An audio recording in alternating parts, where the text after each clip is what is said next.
Sources tell CNN when Ukraine's president sought to meet with President Trump, sources say the United States president directed his Secretary of Energy, Rick Perry, and two top State Department officials to go to Giuliani for his blessing on the meeting. Go to Rudy for the president's blessing. The quote, if they can satisfy Rudy, they can satisfy the president. That from a person familiar with the meeting. Meanwhile, the White House is refusing to cooperate with what it calls a, quote, illegitimate effort to overturn the results of the election, referring, of course, to the impeachment inquiry, laying down the gauntlet in a loaded 8-page letter from the White House counsel. One of the main arguments, the president's due process rights have been curtailed without a vote to formalize the impeachment process. Now, if a vote is held, what could happen? Republicans would have the right to argue for more subpoena power. Speaker Pelosi knows this. She responded this way. The White House should be warned that continued efforts to hide the truth of the president's abuse of power from the American people will be regarded as further evidence of obstruction. Mr. President, you are not above the law. You will be held accountable. Let's see what the court thinks. Let's bring into session Asha Rangappa and Jim Schultz. Good. Flip the script. You're going to be on defense tonight, Asha, with this proposition. Nixon, Clinton, they voted with the full chamber. This is what we're going to do with impeachment. And in that vote, there was a delineation of duties and powers that both sides could access. Why don't they do that here? Well, the House can create its own rules. And I mean, impeachment is so rare that I think these, few instances don't constitute the kind of precedent that this letter tries to delineate. I mean, honestly, Chris, this letter is kind of a legal embarrassment. I would not be proud if one of my undergraduate students produced this, because it demonstrates a fundamental misunderstanding of the impeachment process and what actually takes place in a House inquiry versus in a Senate trial. It conflates the two. The House What's is the conducting downside to having the vote? Asha, let's assume what we know to be the true motivation, okay? If you hold a vote like that, the Republicans have a chance to say, what about us? What do we have the ability to do during this? And if nothing else, the optics would be in play of, so you're not going to give the president any rights in any of this? He can't interview anybody? Clinton's people got to interview people during the Ken Starr thing. Why not do it? I don't know what the political motivations are at play. I mean, right now, what they are trying to do is to conduct most of this investigation through the House Intelligence Committee, which has the purview over this. It could be that by formalizing it, it would then, transfer it to the Judiciary Committee. But I'm not sure if that's necessarily the reason. I think that either way, they've invoked this power. I don't think it really makes a difference in terms of the grounds on which they are pursuing this. If Trump really wants a forum in which to, clear his name, that's what the Senate trial is for. And what he's really arguing for is that he wants a full-fledged trial, not that, the House has any obligation, just like a prosecutor wouldn't have an obligation to afford a prospective defendant the opportunity to, present witnesses in front of a grand jury. So, Jimmy, the legal constructs aside, there are two practical problems with the request. Arguably three, but I'll save one for the follow. The two for you to deal with are this. One, even if you had that subpoena power, the way it works in committees is that the majority can overrule whatever the minority wants to subpoena. And the reason they can do that is because your party changed the rules in 2015 during the Obama administration to empower the majority and silence the minority. And they did it because they said they were sick of the Obama administration delaying and denying their requests. So isn't this a problem of your own creation? Yeah, they have to live with that. But to a certain extent, right, I think Asha has it wrong. The reason, well, she didn't have it wrong. She just didn't have it complete. The reason why the Democrats are doing what they do, because they can do it under the cloak of secrecy and then leak out information that they want to leak out as they see fit. So they don't have to tell both sides of the story. The information doesn't come out to the public in a way that's that tells both sides. That's why they're doing what they're doing. But the Republicans They're are not doing present it for all these any hearings. other reason. Plus, let's face it, right? They didn't want these Democrats that are in popular Trump districts to have to take that vote. So they're trying to protect the folks in Trump districts from having to take a vote on impeachment because it's going to hurt their majority down the road. Right, but here's the thing: they don't politics, have Chris. to That's take. all They they're don't doing. have to take the vote. There is no real precedent. You've only had a couple of cases. There's nothing in the Constitution, and there's nothing in any procedure to do it. But even if they did do it, do you know how many people President Clinton's counsel got to interview during the House impeachment process? I don't. Tell me. One. You know who it was? Ken Starr. You know why that was? Because they did it all through the independent counsel. They did, so they gave him this power. They never got to exercise it, and that's the point. The Republicans are saying they were fair before, but they had their own game afoot. Look, and look, Jimmy, Adam what's Schiff, the answer to that? in addition, let me add to that. Yeah. Adam Schiff is trampling all over the rights. And let's put the What did he president aside trample for a over? second. Give me The an example potential here. Witnesses. First off, he's trampling all over the truth when he stood up, and even the Washington Post agreed that he didn't tell the truth as it relates to what actually went on in that phone call. Number one, Wait, which phone call? Which phone Number call? two, Be straight. Which Chris, phone call? come on. The The Ukraine phone call. Come on, he read it Chris. word for word. He read it. It was just Come on, dramatized, Chris. but it was he real. made it up. Oh, he dramatized it. Yeah, when come he on. does it, it's drama. That's a When the lame president does argument. it, He it's a lie. paraphrased it. Come on. Look, when the Chris. president does it, it That's is a not- lie, and if you what the you president do? did You what never Adam answer it. Schiff did, You know what call you him would a say? liar. You know what He's a you liar. wouldn't. That's what you Jimmy, Chris, can you I- wouldn't call the can I get president a in here? liar. Asha, go ahead. Go ahead. Yeah, I mean, listen, what we have right now is, again, and I've said this before, a prima facie case that the president has abused his power. We have this, primary source transcript of his conversation. If he has exculpatory evidence, it would be from the witnesses who were either on this call or who were working on behalf of this call, including Ambassador Sondland, who was ready to testify today. In other words, he has the opportunity to present, Right. Exculpatory evidence if he has it. And the fact that he is preventing witnesses from testifying kind of tells you where they are right now. Well, they're making a push to The try to say witnesses that this that is all. Hold Schiff on a second, doesn't- Jimmy. let me They're finish- trying let to me make a respond to point that this is illegitimate. The problem you have with that, Jimmy, that argument is, let's say you're right, and some judge were to say that you didn't start the impeachment inquiry the right way. You got to have a vote. I don't think there's any chance of that. But let's say they No did. judge is ever going to see But that. let's say they did. Let's say This they is a did. political process. Let's say That's they- why the subpoenas, when we start talking about House subpoenas, they don't carry the same weight that court subpoenas But see, do. that's where It's you're a wrong. Political But process that's where by you're nature. wrong. Your oversight capacity under the Constitution of Congress is real and righteous. And the Oh, it's idea. real. But hold on, Jimmy. But you the can't have subpoena it both power ways. isn't as powerful as that of a court of law. But Jimmy, and it's designed that way. But Jimmy, here's the thing. You guys put in a lot of these subpoena powers. You did it because you wanted them to be followed. You're now saying we don't have to follow any subpoenas unless it's an impeachment. Since when does Then you congressional have- oversight then you not have matter? Schiff.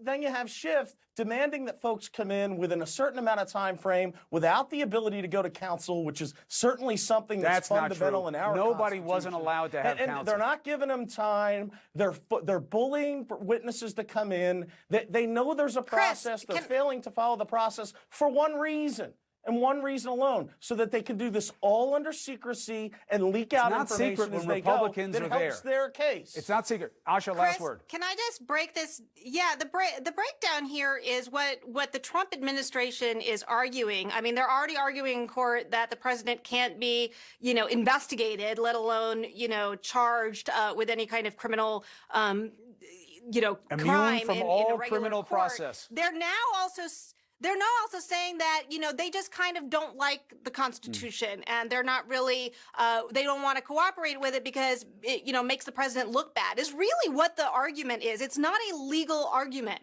It is a sad, kind of toddler-like argument that they're not a making. And I think it legal tells argument? you that they are really Yeah, at the kind of a separation of desperate powers- place. No, separation And of the powers deletion is a of real powers- argument, separation of and it is powers in court is right now. certainly a legal argument. Absolutely, And it Cipollo is in made a court. pretty good one. It's in court right now in terms of getting grand jury testimony. We'll see how that case comes out. But there are larger questions that have political questions attached to them, and answers will be political as well. Asha Rangappa, Jimmy Schultz, thank you for the arguments. Appreciate it. All right, we're going to pick this up with someone who could be one of the president's jurors if the House does vote to impeach. Senator Amy Klobuchar. What does she think about the Democrats' responsibility in this? What does she think about what we've learned thus far about this president and Ukraine and noncompliance?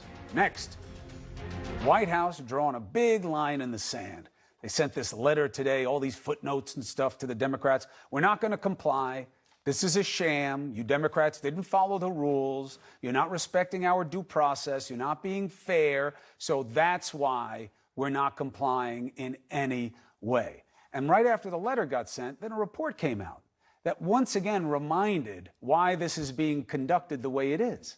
Turns out that when the Energy Secretary, Rick Perry, who for some reason wound up becoming part of the Ukraine dynamic, came back to the U.S. and went to the president and said, I think you should work with this guy. I think he's the real deal. He wants to bring real change. The president said, go to Rudy. If you can convince Rudy, I'm in. Really? Let's bring in presidential candidate and Senate Judiciary member Amy Klobuchar. Senator, welcome back to the show. Well, it was great to be on that last segment. It seemed like you had turned into some kind of judge yourself. No. So that was something to watch. Only in a kangaroo court. I have to... Yes. Well, as I was listening to your lead-in here, thinking about if I was president, the thought that you have your energy secretary come to you and say, hey, we should work with this person, and your answer is not, okay, let's talk to the Secretary of State, let's get working on this. Instead, the answer is go to my private attorney. This just smells from the very beginning, and I think it's part of the pattern that we have seen here, Chris, where this president is putting his own private attorney, his own private interests, his own partisan political interests in front of the interests of our country. Instead of talking to the new head of Ukraine about Russian invasions and the annexation of Crimea and what we should do, he's talking to him about digging dirt on an opponent. Or how about the president of China, where he's in the middle of a big trade war? Everything should be the focus of getting the negotiations back on track. And instead, again, we hear that he's talking to him about digging dirt up on an opponent. So that is really at the core what this is about. And I am shocked by this letter and their obstructionism. I think George Conway, Kellyanne Conway's husband, said it best. He said this letter was pure hackery and garbage, and that no member of the bar should have signed their name onto it. Well, look, they're making largely political arguments, but what about taking the teeth away from them? Why shouldn't the Democrats say, look, we'll hold a chamber vote? The rules were changed by the Republicans after Clinton so that even if the minority had subpoena power, the majority has to approve it by committee in each committee. So you're not going to get what you want anyway. And the Republicans can only blame themselves. They changed the rules, so why not have a vote? That's going to be up to the Speaker. I know that they are working through this evidence. We are just at the very beginning. We have all seen the partial transcript, the summary of that call, which was shocking, and new information about another whistleblower potentially coming forward. There's a lot out there. My concern is I'm not that surprised that the administration is afraid to have these ambassadors come forward and testify, but it is just wrong. You cannot do that. They're withholding evidence from the House of Representatives. And I would also add, you don't have any concerns about how the House is conducting it? I mean, you guys will have to deal with it if it actually gets to you, what your own procedures are. But you don't have any concerns about this not being open?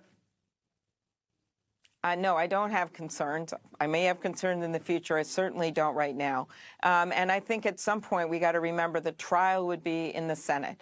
That is where the president makes his case, and it appears they're confusing these two, trying to make the case in this letter. But I just want to say one thing. They can try to stop their ambassadors from testifying, I guess, and it'll go up to court, and we'll see what happens.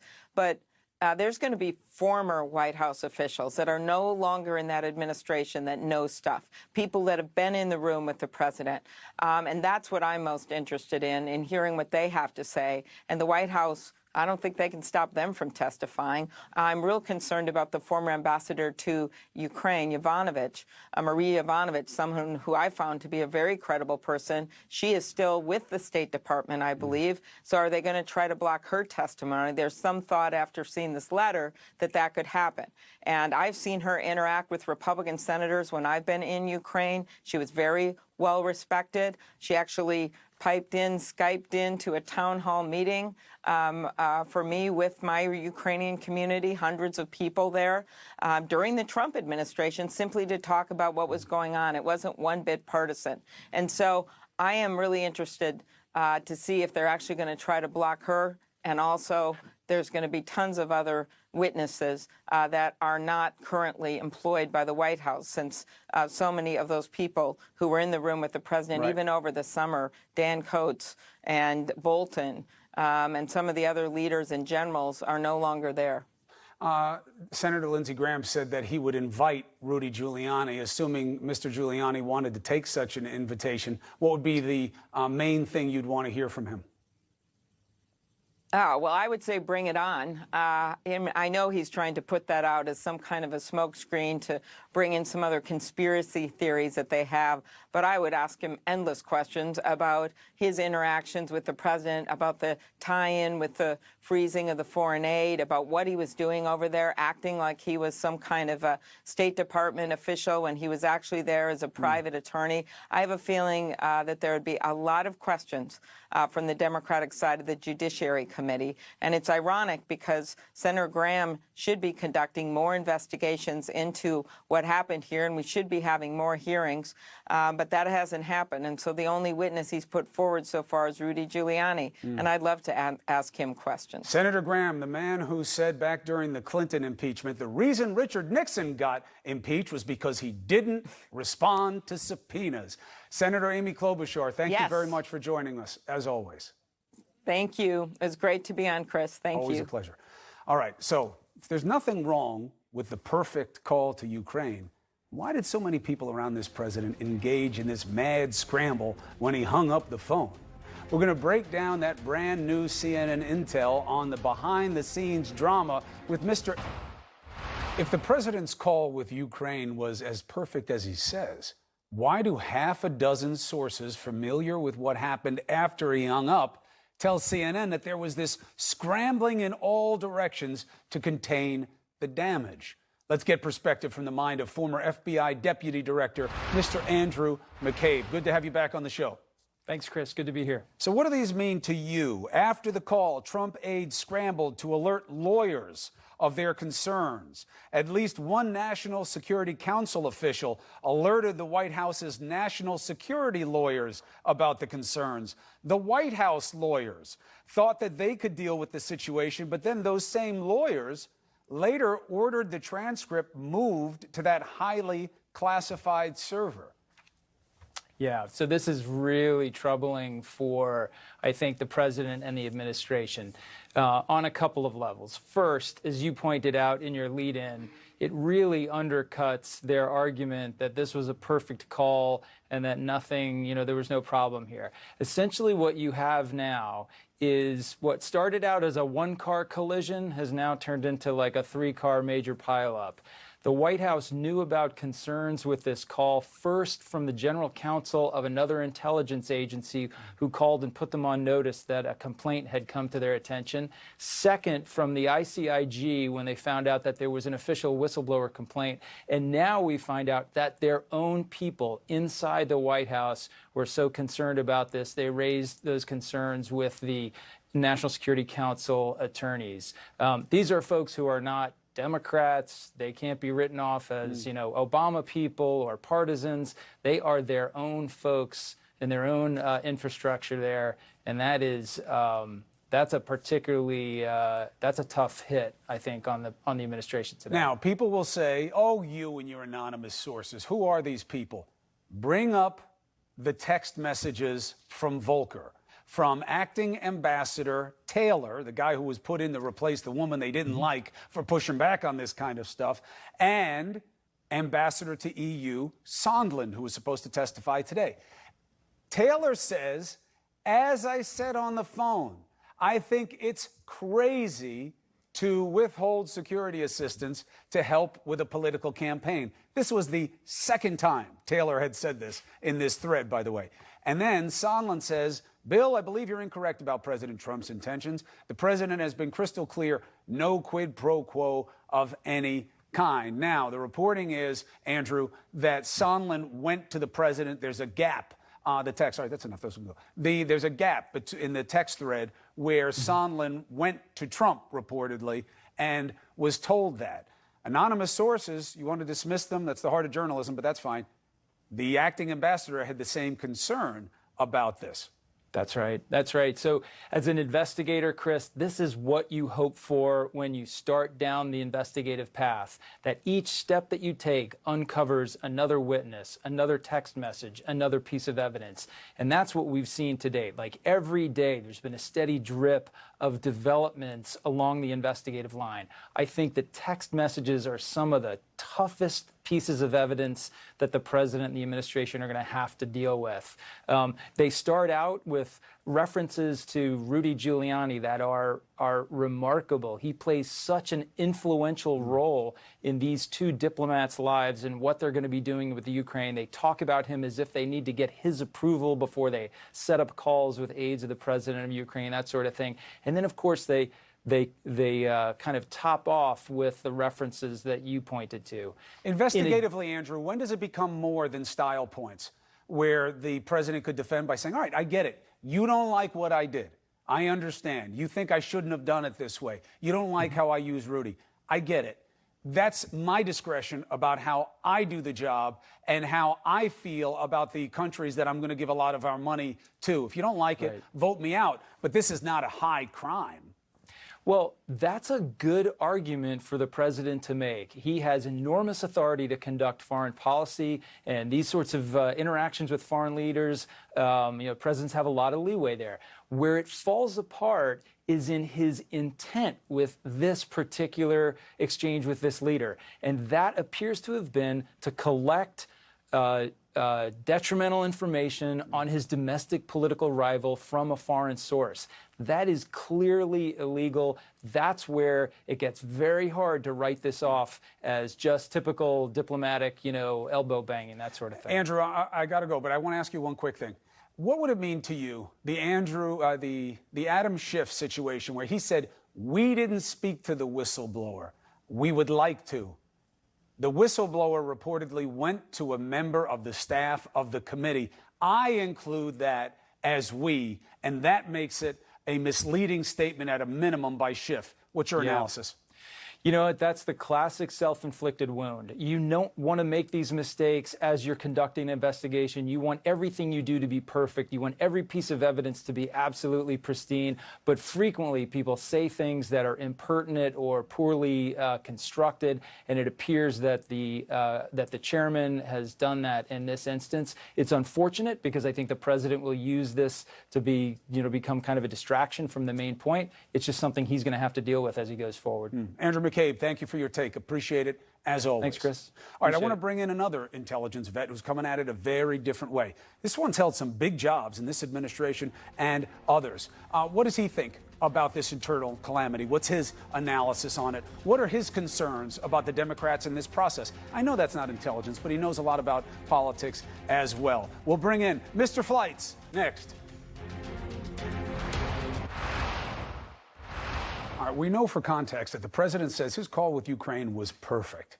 And yet the White House refuses to let anyone still in the administration talk to Congress. Instead, they're arguing over the process. Here to make their case on that and also his perspective on this new development that we have, the president's former deputy assistant and NSC chief of staff, Fred Flights. Welcome back to Primetime. Hey, Chris, good to be here. You feeling better? I am, yes. I was up late last night. I was at the CACI Asymmetric Threat Conference yesterday, and I was sort of wiped out. Well, of course, I can't even spell that, let alone be at the conference. But thank you. We wanted to have you back. I'm glad you're here now. So put on your investigator hat for a second.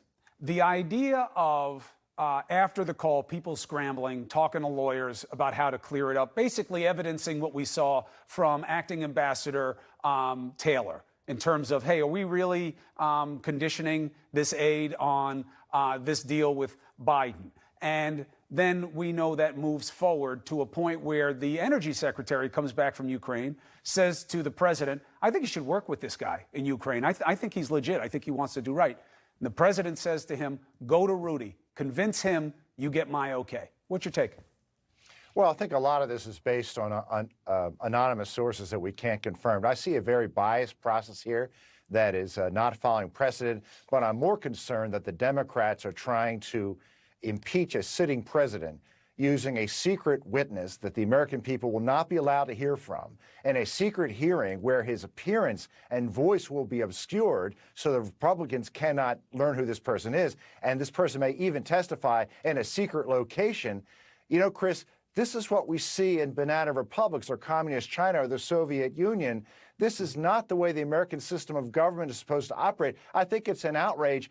We have to have an open process. The Republicans have to have the same rights that happened in 1974 and 1998 for an impeachment process. Well, but a couple of points. One, a lot of that would be reserved for the Senate trial. That's when you have the need for this kind of exchange. We never had a process really in 1974 like the one we have now, nor did we have it in 1998, because what you had with Clinton was an independent counsel. And when it came time to have him in the House, they only presented one witness. I know you remember all this, Fred, but for those at home. So the Democrats, the counsel for then President Clinton, only got to deal with one witness, and it was Ken Starr. And the biggest problem procedurally, if you want to go down that road, but I want to go back to your analysis of what these developments are, the reason that the majority has subpoena power right now and the ability to call the shots is because your party gave it to the majority in 2015. They changed the rules coming out of Clinton.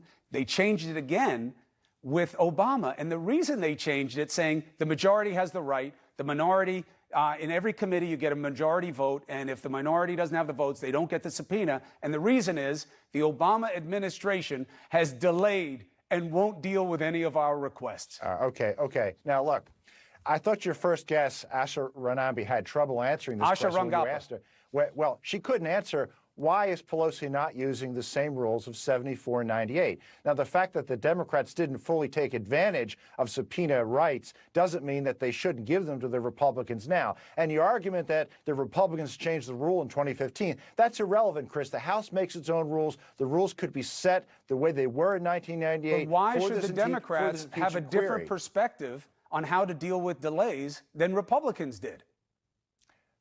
I'm just saying that the process should be the same as was established in 74 and 98. It doesn't matter what happened in 2015. It doesn't matter what the rules are now. The House can make whatever rules. And look, this is a very grave matter. We have to have fairness. We have to make sure. Was it fair when the Republicans changed the rules so that Democrats? It's irrelevant. It's irrelevant. That really? Wasn't an impeachment process either.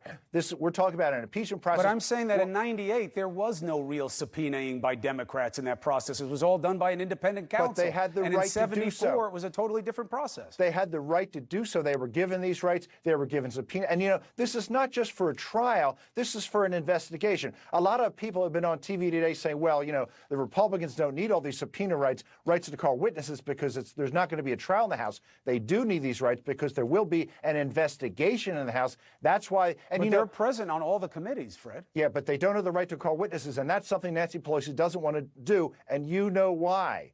Because the Republicans will call Hunter Biden.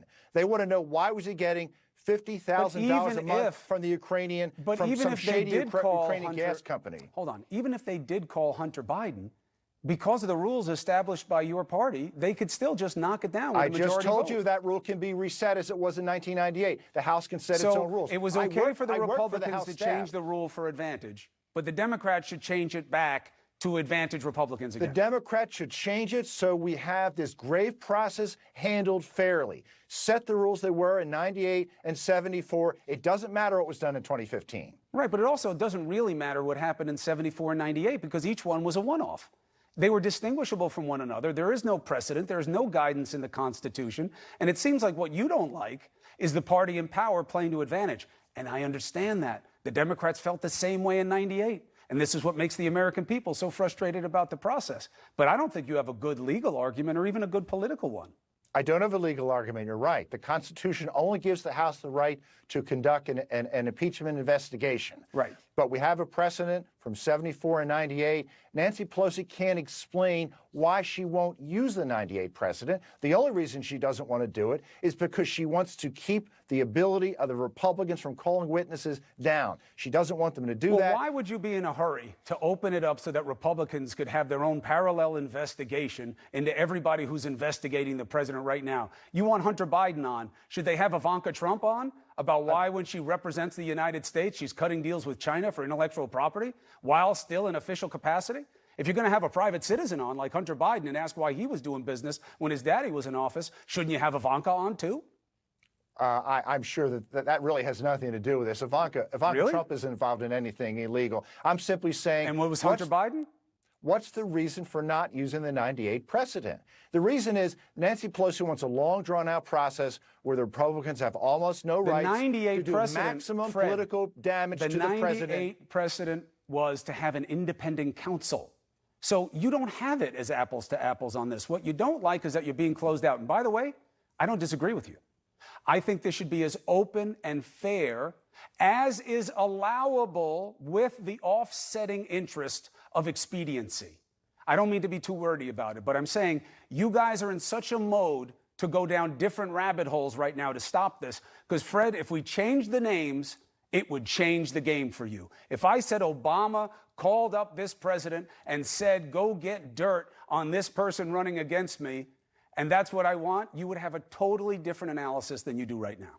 No, I wouldn't. I think there has to be a fair process. We have to go the extra mile when we're talking about the impeachment of a president to make sure that we have a completely fair process where the president's concerns get weighed fairly, where the minority does not get rolled over by the majority. But as a former intel official, you had no comment about the energy secretary going to the president being told to go to Rudy. You have no comment about this mad scramble that echoes what we saw in the texts. It's not about anonymous sources. We saw it in the texts about everybody trying to cover up for this. As an intel person, you have no comment on either of those. I think you're changing the subject here from the process. Nancy Pelosi can't answer why she will not use the process. She doesn't have to. The same reason you guys always use. She doesn't have to. You're right. She doesn't have to.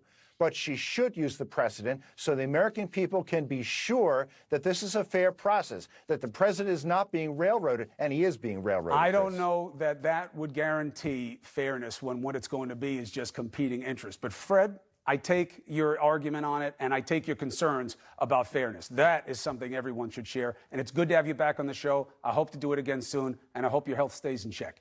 Thanks for having me on. Thank you. Be well, Fred. All right, I wonder what one of America's political trailblazers, we've been here before. You could take someone saying what Fred just said, and even someone what I'm arguing back right now. We've had this argument before, and we had somebody tell us the right way through it, and we have forgotten what she told us to do. A champion